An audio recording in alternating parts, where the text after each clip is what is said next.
अस्सलाम वालेकुम दोस्तों, मैं आपको परफेक्ट वेब सॉल्यूशंस की तरफ से लारावेल 9 की इस वीडियो ट्यूटोरियल सीरीज में खुशामदीद कहता हूं। दोस्तों, मेरा नाम इमरान कासिम है और आज की इस वीडियो ट्यूटोरियल में हम लारावेल 9 के अंदर राउटिंग पे बात करेंगे कि राउटिंग क्या चीज़ होती है, राउटिंग की मदद से हम क्या कुछ कर सकते हैं। तो डिटेल में हम राउटिंग के बारे में इस वीडियो ट्यूटोरियल में कवर करेंगे। बेसिक राउटिंग देखेंगे, फिर राउटिंग को पैरामीटर्स कैसे पास करते हैं, नेम्ड राउट क्या होते हैं, राउट को ग्रुपिंग कैसे करते हैं, राउट मॉडल बाइंडिंग क्या होती है, फॉल बैक राउट्स क्या होते हैं, रेट लिमिटिंग और बहुत कुछ इस वीडियो ट्यूटोरियल में और इसके बाद आने वाले 2 से 3 वीडियो ट्यूटोरियल में हम राउटिंग को ही कवर करेंगे। तो आज इस वीडियो ट्यूटोरियल में हम कवर करेंगे बेसिक राउटिंग को। अगर आपको बेसिक राउटिंग अच्छे से समझ आ गई तो उसके बाद आपको प्रॉब्लम नहीं होगी दूसरे राउट्स को जो मेथड्स हैं, जैसे राउटिंग को पैरामीटर्स कैसे पास करने हैं, नेम राउट कैसे क्रिएट करने हैं, ग्रुप कैसा करना है राउट्स को और मॉडल कैसे राउट के साथ बाइंड करना है वगैरह वगैरह। तो ये सब चीजें हम आहिस्ता आहिस्ता कवर करेंगे। तो आज के इस वीडियो ट्यूटोरियल में हम बेसिक राउटिंग पे ही बात करेंगे। तो मैं उम्मीद करता हूँ कि आप मेरे इस वीडियो ट्यूटोरियल को एंड तक देखेंगे और उसको लाइक भी करेंगे। इसके अलावा अगर आप हमारे इस चैनल परफेक्ट वेब सॉल्यूशंस पर न्यू हैं तो इसको सब्सक्राइब करते हुए साथ में मौजूद बेल के आइकन को प्रेस करते हुए ऑल नोटिफिकेशंस को भी ऑन कर लीजिएगा, ताकि आने वाले वीडियो ट्यूटोरियल्स की नोटिफिकेशंस आपको मिलती रहें और आप उनसे अप टू डेट रह सकें। Thank you very much. तो चलिए शुरू करते हैं आज के इस लारावेल 9 के राउटिंग के वीडियो ट्यूटोरियल को। तो इससे पहले कि हम लारावेल की राउटिंग के बारे में बात करें, हम एक जनरल ओवरव्यू ले लेते हैं कि राउटिंग होती क्या है। राउटिंग का मतलब ये होता है कि जब भी आप कोई पेज, जैसे आपने पीएचपी में अगर कोई पेजेस बनाए हैं मल्टीपल, तो उन पीएचपी के पेजेस को एक्सेस करने के लिए आप हमेशा अपनी डोमेन नेम, जो भी आपकी डोमेन नेम है, लोकल होस्ट हो सकती है या www.example.com कुछ भी हो सकती है, स्लैश, उसके बाद उस फाइल का नाम और .php की एक्सटेंशन लिखते हैं। फॉर एग्जांपल इसी लारावेल की एग्जांपल ले लें, तो यहाँ पर HTTP ये हमारे पास डोमेन है, ये laravel.com ये हमारे पास डोमेन है। डॉक्स का एक फोल्डर है, उसके अंदर 9.x का फोल्डर है और उसके अंदर से ये राउटिंग की फाइल को ओपन कर रहा है। अब ये राउटिंग की कोई फाइल भी हो सकती है, कोई कंट्रोलर भी हो सकता है, कोई व्यू भी, कुछ भी हो सकता है। तो ये राउटिंग डॉट php फाइल है in the way of PHP। अगर हम PHP के परस्पेक्टिव से देखें तो ये हमारे पास एक राउट है। जो यूआरएल हम जनरेट करते हैं वो लारावेल के अंदर राउटिंग के थ्रू हम जनरेट करते हैं। तो ये है सिंपलेस्ट पॉसिबल एग्जांपल राउटिंग की, कि जो भी आप राउट्स क्रिएट करेंगे उनको लारावेल के अंदर आप पहले डिफाइन करेंगे कि ये राउट है, ये जब एक्सेस हो तो ये वाली फाइल ओपन हो या ये वाला कंट्रोलर रन हो या ये वाला मॉडल उसको कॉल करो या ये वाला फंक्शन रन करो। वो सब के सब हम राउटिंग के अंदर डिफाइन करते हैं। अब लारावेल के अंदर स्पेसिफिकली राउटिंग के लिए हमारे पास एक राउट का फोल्डर होता है और उसके अंदर हमारे पास मल्टीपल राउटिंग की टाइप्स है। तो वीएस कोड में अब हम चलते हैं और वहां पर देखते हैं कि राउटिंग की कौन कौन सी टाइप्स हैं। तो यहाँ पर मैं वीएस कोड में आ चुका हूँ। तो यहाँ पर राउट्स के फोल्डर में हम यहाँ मौजूद हैं। तो यहाँ पर हमारे पास 4 डिफरेंट किस्म की राउटिंग की फाइल्स है, API.php, channels.php, console.php और web.php। तो ये हमारे पास 4 डिफरेंट टाइप्स की फाइल्स हैं। अब बीइंग अ बिगिनर यूजर हमें कंसोल, चैनल्स और एपीआईज के बारे में सोचने की भी ज़रूरत नहीं है। हम आगे आने वाले वीडियो ट्यूटोरियल में जब हम इंटरमीडिएट लेवल पर जाएँगे और एडवांस लेवल पर जाएँगे तो वहाँ पर हम एपीआईज़ के बारे में देखेंगे, चैनल्स के बारे में देखेंगे, कंसोल के बारे में और वेब के मतलब डिटेल में देखेंगे इन बाकी 3 के बारे में। तो फिलहाल मैं ओवरव्यू दे देता हूँ आपको कि एपीआई में आप जब लारावेल के अंदर एपीआईज़ क्रिएट करेंगे जिनमें व्यूज़ इन्वॉल्व नहीं होते, तो वो आप डिफाइन करेंगे API.php में और फिर आप स्लैश API अपने राउट, हर राउट के साथ स्लैश API लिखकर उसको एक्सेस कर सकते हैं। चैनल्स बेसिकली हम यूज करते हैं रियल टाइम कम्युनिकेशन के लिए। जब हम रियल टाइम एप्लीकेशन क्रिएट करते हैं तो उसको हम चैनल्स के अंदर डिफाइन करते हैं उसके राउट्स को। ये देखिए ब्रॉडकास्ट कर रहे हैं हम, ब्रॉडकास्टिंग उसी वक्त हम करते हैं जब हम रियल टाइम कम्युनिकेशन को एक्सेस करना चाह रहे हैं, रियल टाइम कम्युनिकेशन इंप्लीमेंट करना चाह रहे हैं। और कंसोल बेसिकली हम टर्मिनल पर कोई चीज आर्टिसन कमांड के थ्रू अगर रन करना चाह रहे हैं तो उसके लिए फिर हम console.php को यूज करते हैं। अब ये हमारे पास एक इंस्पायर की कमांड हमने क्रिएट कर दी है जो खुद बहुत एक कोड को एग्जीक्यूट करती है फ्रॉम इंस्पायरिंग क्लास। तो ये पर्पज है इसका, डिस्प्ले एन इंस्पायरिंग कोड। ये हम अपनी मर्जी की भी कंसोल कमांड्स क्रिएट कर सकते हैं, फिलहाल उसकी हमें जरूरत नहीं है। तो हमारा ज्यादातर वक्त गुजरने वाला है इस वीडियो ट्यूटोरियल से लेकर आने वाले 15 वीडियो 10 वीडियो 12 वीडियो ट्यूटोरियल तक इसी web.php में इस फाइल के अंदर हम अपना सारा काम करेंगे। तो आपने इसको अच्छे तरीके से समझना है। तो सपोज कीजिए हमने एक अबाउट का पेज क्रिएट करना है, तो सबसे पहले हम राउट उसका क्रिएट करेंगे। तो यहाँ पर हम लिखेंगे, इसके लिए क्लास है हमारे पास राउट की, और उसके बाद हम डिफाइन करेंगे कि ये राउट किस मेथड को फॉलो करता है। पीएचपी के अंदर मोस्टली आपने सुना होगा कि हमारे पास दो मेथड्स होते हैं, एक को गेट कहा जाता है और एक को पोस्ट कहा जाता है। तो वो दोनों मेथड हम एक्सेस कर सकते हैं लारावेल के अंदर विद देयर इक्विवेलेंट फंक्शन। तो गेट फंक्शन होता है एक हमारे पास, और राउट पोस्ट फंक्शन होता है। इसके अलावा भी हमारे पास काफी सारे लारावेल हमें फंक्शंस, यूजफुल फंक्शन प्रोवाइड करता है, like route colon colon patch, route colon colon put, route colon colon delete, route colon colon match, route colon colon I think इसमें मैच एनी, फिर राउट कॉलन कॉलन इसमें options भी है हमारे पास, sorry. फिर इसके बाद आई थिंक राउट हेड भी तो होना चाहिए, हेड नहीं है, हेडर है, तो हेड नहीं है इसमें। तो ये हमारे पास टोटल एक, सॉरी राउट रीडायरेक्ट भी हमारे पास है, सॉरी उसने खुद ही बता दिया। फिर इसके अलावा ये मुझे जो हमारे पास इंस्टॉल किया हुआ है, ये जो गिटहब कोपायलट है, इसने हमें बताया कि राउट ये भी हमारे पास होता है। एक हमारे पास रिसोर्स भी होता है, रिसोर्सेज या रिसोर्स राउट भी होता है हमारे पास। फिर राउट आई थिंक फॉल बैक भी हमारे पास होता है। मीन्स ये सारे हमारे पास राउट से रिलेटेड फंक्शंस हैं जो किसी न किसी स्पेसिफिक मेथड के लिए यूज होते हैं। नॉर्मली हम जो यूज करते हैं वो ये वाले 4-5 जो मेथड्स हैं इनको यूज करें। इनमें से भी हम सिर्फ गेट, पोस्ट, पैच और डिलीट को यूज करते हैं। पुट को भी हम बहुत रेयरली यूज करते हैं, या पुट को यूज करते हैं, पैच को यूज नहीं करते। तो अब इनका पर्पस समझ लें। जो गेट मेथड है, this method is use to get the current URL in browser. ठीक है, अगर ब्राउजर के अंदर किसी URL को आप एक्सेस करना चाह रहे हैं एड्रेस बार में टाइप करके, तो उसके लिए आप गेट मेथड को यूज करेंगे। Post method, this method is used to submit a form और डाटा टू द सर्वर। ठीक है, सो पोस्ट मेथड के जरिए हम जो है वो किसी भी फॉर्म को सबमिट कर सकते हैं। जब हम किसी फॉर्म के क्रिएट करते हैं तो हमें, आपको पता होगा, इंक्रिप्शन टाइप हम डिफाइन करते हैं, उसका एक्शन टाइप करते हैं, मेथड टाइप करते हैं। तो एक्शन में हम URL देंगे और मेथड में हम पोस्ट देंगे, तो ऑटोमेटिकली वो वाला फॉर्म हम उस URL जो भी हमने एक्शन में दी हुई है URL, उस पर चला जाएगा और वहां पर फिर हम उसको एक्सेस कर सकेंगे। सो पैच और जो पुट है, ये दोनों this method to update the record in the database, और ये भी सेम ऑलमोस्ट इसी पर्पज के लिए यूज होता है, to record in the database. दोनों जो है पुट और पैच इसी मकसद के लिए यूज होते हैं कि this method is used to update a record in the database. तो this method is used to delete a record in the database. तो ये जो डिलीट का मेथड है, इसकी मदद से हम किसी भी रिकॉर्ड को डिलीट कर सकते हैं डेटाबेस से।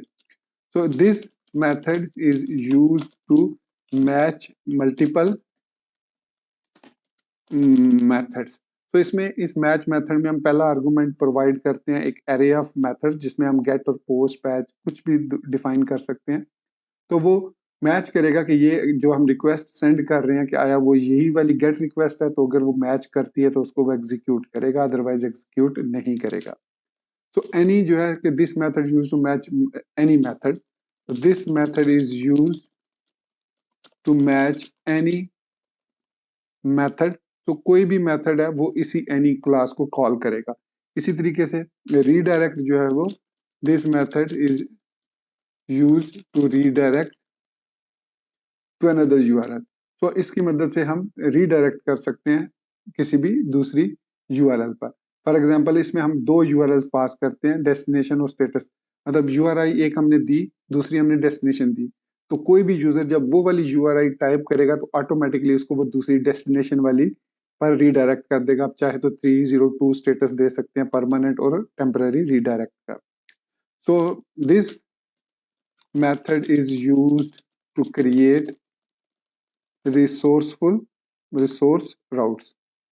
So this is a fallback method. तो ये हमारे पास है फॉल बैक के जब हम कोई भी राउट एक्सेस करते हैं और हमारे पास कोई भी राउट वो नहीं मिलता तो वो इस फॉल बैक राउट को कॉल कर लेता है। तो ये है हमारे पास से मल्टीपल राउट्स और ये उनकी थोड़ी सी डेफिनेशन कि ये क्या क्या काम करते हैं।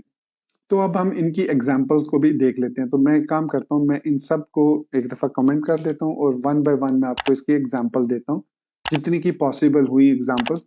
तो सबसे पहले हम बात करते हैं राउट कॉलन कॉलन गेट। तो इसमें जो पहला पैरामीटर होता है वो आपका राउट होता है कि किस राउट पे जाना है, कौन सी यूआरएल को एक्सेस करना है। और दूसरा इसका जो पैरामीटर होता है वो एक्शन होता है कि इस पे क्या एक्शन परफॉर्म करना है। वो एक्शन एक कंट्रोलर की सूरत में भी हो सकता है और वो एक्शन एक एनोनिमस फंक्शन की सूरत में भी हो सकता है।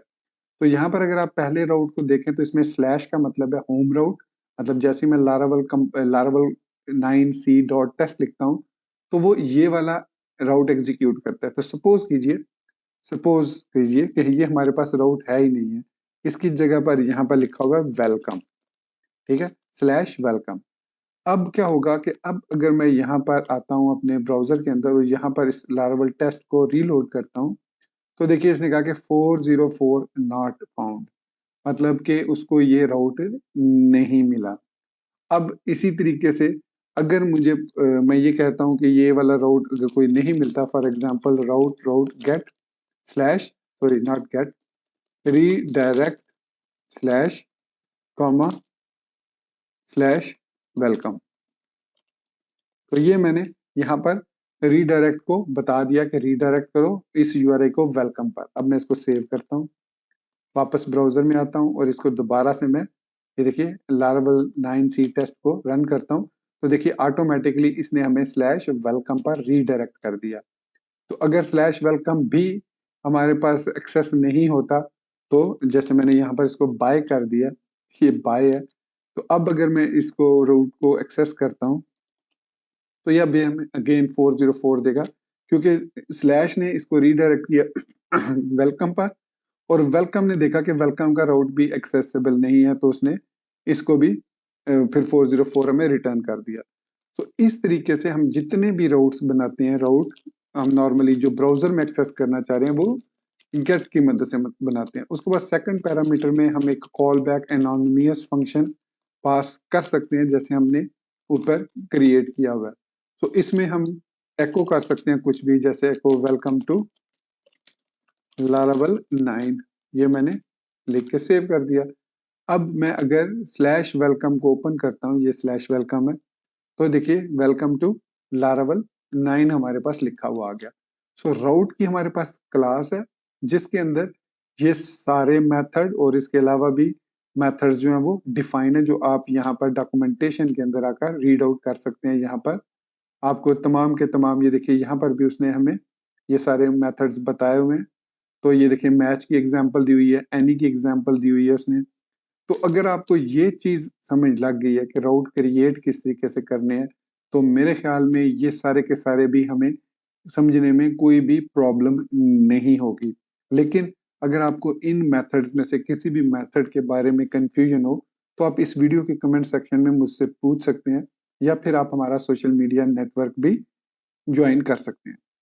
So this is the simplest example of routing. तो हम आगे राउटिंग को कंटिन्यू रखेंगे कि ये बहुत ही इंपॉर्टेंट है। ये थ्रू आउट हमारी जो सीरीज होगी, चाहे हम एडवांस लेवल तक चले जाएं तो ये राउटिंग हम करते रहेंगे। इसलिए ये मत समझिएगा कि अभी मैंने सिर्फ राउट गेट का बताया, राउट पोस्ट का नहीं बताया, पैच का नहीं बताया।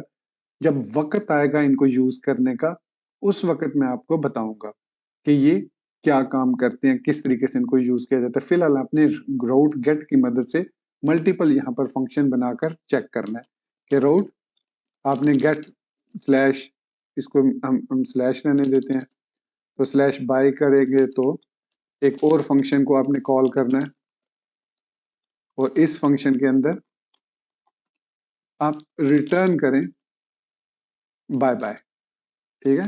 देखिए मैंने बाय का फंक्शन क्रिएट किया तो उसने खुद ही, मेरे जो गिटहब को पायलट है उसने बता दिया कि इसमें रिटर्न करना है बाय बाय।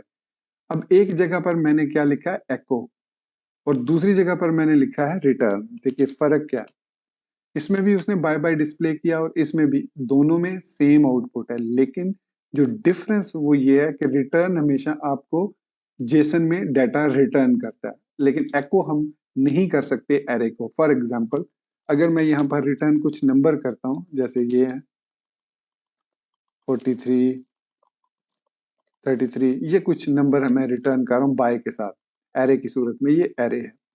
तो अब क्या होगा कि अगर मैं इस रीलोड करता हूँ इस पेज को, तो ऑटोमेटिकली उसने इनको जेसन में, रिटर्न स्टेटमेंट ने, इस रिटर्न स्टेटमेंट ने ऑटोमेटिकली, लारावल ने बिहाइंड द सीन इस एरे को जेसन में कन्वर्ट करके हमें यहाँ पर रिटर्न करती है, ये जेसन फॉर्मेट में है। लेकिन अगर हम रिटर्न वेलकम करते हैं तो ये उसको भी रिटर्न करेगा, जैसे बाय बाय को उसने रिटर्न किया था, ठीक है। लेकिन हम अगर यहाँ पर एको लिखें, यही चीज हम बजाय रिटर्न करने के, मैं यहाँ पर लिखता हूँ एको, ये साइड बार किसने, हाँ साइड बार किसने बार एको, और ये मैं इसको एको कर रहा हूँ। अब अगर मैं वेलकम वाले राउट को ओपन करता हूँ, क्योंकि ये मैंने चेंजेस वेलकम में की है, तो यहाँ पर हमें देखिए एरे टू स्ट्रिंग कन्वर्जन का एक्सेप्शन मिल गया।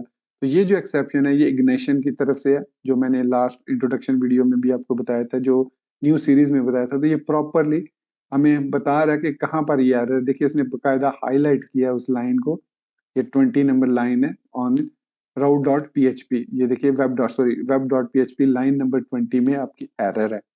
तो ये एरर क्या कि आप एको नहीं कर सकते एरे को, तो यहाँ पर आप इसको जेसन डिकोड कर सकते हैं, encode, sorry not decode, encode, encode कर सकते हैं इसको।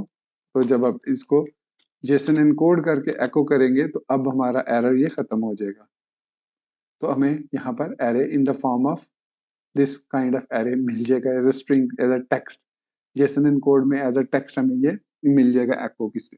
लेकिन रिटर्न की मदद से ये हमें प्रॉपरली रिटर्न करेगा इन द फॉर्म ऑफ जेसन। लेकिन हम यहाँ पर व्यूज पे बात करेंगे कि हम व्यूज रिटर्न करते हैं। जैसे ये व्यू का मेथड है एक लारावल के अंदर, इसमें जब हमने ये पैरामीटर पास किया वेलकम, तो लारावल को समझ लग गई है कि मुझे जाना है, जब ये वेलकम को हमने लिखा, सिंपली व्यू मेथड को कॉल किया, तो व्यू मेथड ने ऑटोमेटिकली जाना है रिसोर्सेज में, वहां से व्यू के फोल्डर में, और वहां से उसने welcome dot blade dot PHP file को लोड करना है। तो जो भी, फॉर एग्जांपल यहाँ पर व्यूज में मैं एक और फाइल क्रिएट कर लेता हूँ, about dot PHP blade dot PHP, और यहाँ पर मैं एक सिंपल सी एचटीएमएल लिख के अबाउट अस लिख देता हूँ। अब अगर मुझे इस फाइल को एक्सेस करना है, व्यूज के अंदर है about dot blade dot PHP, तो मैं राउट्स के अंदर वेब डॉट पीएचपी में यहाँ पर एक न्यू राउट क्रिएट करूंगा, गेट के नाम से स्लैश अबाउट, और सिंपली इसमें मैं फंक्शन लिखूंगा, और इस फंक्शन के अंदर लिखूंगा रिटर्न व्यू अबाउट। तो अब क्या होगा कि स्लैश अबाउट जैसे ही मैं लिखूंगा तो ऑटोमेटिकली वो इस अबाउट डॉट पीएचपी को रिसोर्सेज में से, व्यूज में say about dot blade dot PHP को लोड कर लेगा। देखिए मैं यहाँ पर लिखता हूँ अबाउट, तो देखिए यहाँ पर हमारे पास अबाउट अस लिखा हुआ नजर आ गया, किसमें, H1 टैग में। तो इस तरीके से हम किसी भी व्यू को कॉल कर सकते हैं फ्रॉम वेब डॉट पीएचपी। अब आपको याद होगा, अगर आपने मेरी वीडियो नहीं देखी लारवल की इंट्रोडक्शन की वीडियो में, मैंने शायद बताया था कि हमारे एक दोस्त ने प्रोजेक्ट क्रिएट किया था, उसने तमाम के तमाम इसी तरीके से काम किया था कि इसी फंक्शन के अंदर राउट्स सारे बनाए थे, राउट्स वेब डॉट पीएचपी में, और उन पे सिंपली व्यूज को कॉल कर रहा था। मतलब सारा काम आप कर सकते हैं, यहाँ पर पैरामीटर्स भी पास कर सकते हैं। नेक्स्ट वीडियो ट्यूटोरियल में हम पैरामीटर्स पर भी देखेंगे कि पैरामीटर्स क्या टाइप होती हैं, कैसे हम पास करते हैं, क्या क्या जहन में रखना है हमें पैरामीटर को पास करने से पहले। तो यहाँ तक होपफुली आपको राउटिंग के बारे में काफी समझ लगी होगी। अगर स्टिल आपको कोई कंफ्यूजन है तो मैं अगेन कहूंगा कि आप इस वीडियो के कमेंट सेक्शन को यूज कीजिए, या फिर आप हमारे सोशल मीडिया नेटवर्क को ज्वाइन कीजिए, स्पेशली मुझे इंस्टाग्राम पर फॉलो करें, वहां पर आप मुझसे कोई भी क्वेश्चन पूछ सकते हैं। तो दोस्तों ये था हमारा आज का लारावल 9 का वीडियो ट्यूटोरियल, जिसमें हमने सिर्फ एक टॉपिक को कवर किया, बेसिक राउटिंग को। तो नेक्स्ट वीडियो ट्यूटोरियल में हम राउटिंग विद पैरामीटर्स को समझेंगे कि ये क्या चीज़ है, और उसके बाद हम नेम राउट ग्रुप्स और ये सारी चीज़ें कवर करेंगे। कुछ राउटिंग्स को हम फिलहाल छोड़ देंगे, वो फिर आने वाले वीडियो ट्यूटोरियल में हम ज़रूर उसको कवर करेंगे, क्योंकि रीज़न इसकी ये है कि अभी मैं उसको कवर करूँगा तो फिर आपको समझ उसकी नहीं लगेगी कि ये मैं कर क्या रहा हूँ। सो जब हम उस टॉपिक पे पहुंचेंगे, पर्टिकुलर टॉपिक पे, तो फिर हम उसको राउटिंग के साथ मिलाकर आपको मैं आपको समझाऊंगा। तो इसी बात के साथ मैं अपनी इस वीडियो ट्यूटोरियल को यहीं पर ख़त्म करता हूँ, और उम्मीद करता हूँ कि राउटिंग की आपको समझ लग गई है। तो इसी बात के साथ मुझे इजाज़त दीजिए, मिलते हैं नेक्स्ट वीडियो ट्यूटोरियल में। टिल देन चैनल को सब्सक्राइब करना, वीडियो को लाइक और शेयर करना, बेल आइकन दबाना और ऑल नोटिफिकेशंस को ऑन करना बिल्कुल मत भूलिएगा। So guys, thank you very much for watching this video tutorial. Take care, goodbye and अल्लाह हाफिज़।